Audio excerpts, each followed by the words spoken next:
Mind blowing channel के अपने नए सेगमेंट रियल एनालिसिस में हम अपने नए विषय के साथ हाजिर हैं और ये विषय है मास्क का टास्क। मेरा कहने का तात्पर्य ये है कि मास्क पहनना कोई टास्क नहीं है और मास्क पहनवाना भी कोई टास्क नहीं है कि टीचर ने दे दिया कि आप ये टास्क पूरा करके लाइए और ये टास्क आपने नहीं पूरा किया तो आपको सज़ा मिलेगा या जुर्माना लगेगा। सबसे बड़ी बात है मास्क के बारे में जागरूकता फैलाना और जानकारी देना सबसे बड़ी बात है। अब मैं आपको बताता हूँ मास्क के प्रकार। बहुत से मास्क बहुत तरह के बने, कोई कपड़े का मास्क है, कोई कड़े प्लास्टिक जैसा मास्क है, कोई भाल्व वाला मास्क है, कोई सिंगल लेयर कपड़े का है, कोई डबल लेयर है, कोई ट्रिपल लेयर है, कोई N95 है, कोई N94 है। उससे भी आगे बढ़ा तो मुंबई के एक व्यक्ति ने 2,90,000 का सोने का मास्क बनवा लिया, चांदी का भी मास्क बना और कुछ दुकानदारों ने तो यहाँ तक किया हीरा जड़ा हुआ भी मास्क बना लिया। जैसे लग रहा है कि मास्क पहनना एक फैशन हो गया। अब ये जानना बहुत ज़रूरी है कि हर तरह के मास्क तो हैं, लेकिन आखिर मास्क पहनने के बावजूद भी संक्रमण कैसे हो रहा है और इतना संक्रमण कैसे फैल रहा है। अब आप मास्क लगा लें, दूरी नहीं बनाएं और कहीं भीड़ में लाइन में लगे हैं, एक दूसरे पे उठापटक कर रहे हैं, एक दूसरे से सट रहे हैं, तो मास्क लगाना बेकार है।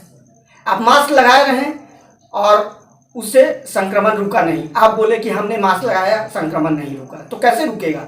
आप एक दूसरे के संपर्क में हैं, जब तक दूरी नहीं रहेगी और मास्क भी नहीं रहेगा तो यही केवल जानकारी दिया गया था अब तक कि खांसने से या उसके खांसी के जो ड्रॉपलेट्स बूंद गिरते हैं वो आपके अंदर जाने से संक्रमण होता है। लेकिन आप सोचिए कि आप संक्रमित हैं, आपके शरीर के और भी अंग पे वायरस हैं और आप दूसरे के साथ सट रहे हैं और आप मास्क ही लगाए हुए तो आपका संक्रमण रुका कहाँ। अब देखिए कुछ गाइडलाइंस और कुछ जानकारियां हमें और जगह से मिली। जैसे अभी आपको एक बात बताऊं, N95 जिसमें वाल्व लगा हुआ है, केंद्र सरकार के स्वास्थ्य विभाग में सारा राज्यों को ये लिख के दिशा निर्देश जारी किया कि N95 मास्क जो है वो वाल्व उसका जो है वो संक्रमण की तरह काम करता है और अंदर का हवा बाहर जाता है, बाहर का हवा अंदर जा रहा है।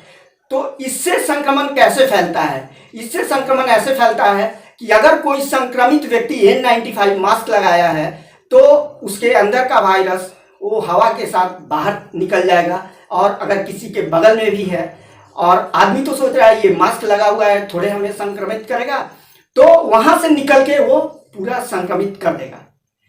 दूसरा गाइडलाइन WHO ने बताया कि जो आगे निकला हुआ मास्क है उसमें अगर गैप है तो आप सोचिए कि आज जिस मौसम में है बहुत तरह के वायरस वातावरण में है, वो वायरस उसमें जमा होते होते होते होते और आपको संक्रमित कर सकते हैं। एम्स के डॉक्टरों ने भी इस बात को माना कि ऐसी बात सही है और उन्होंने बताया कि कपड़े का 3 लेयर वाला मास्क वो हम लोगों के लिए ज़्यादा बेहतर है, या रुमाल को 3 लेयर में करके आप मास्क का यूज़ करें वो भी ज़्यादा बेहतर है। सबसे बड़ी बात है आप अगर एक मास्क को यूज़ कर रहे हैं तो आप उसे धो दें, सुखाएं, फिर उस मास्क को यूज़ करें। नहीं कि मास्क आया उतारा फिर दूसरा मास्क लगा के वही मास्क लगा के चल दिए, फिर आए फिर उतारे फिर वही मास्क लगा के चल दिए। तो अगर संक्रमण वाला कीटाणु या वायरस उसमें लगा हुआ है तो वो निश्चित है आपको संक्रमित करेगा।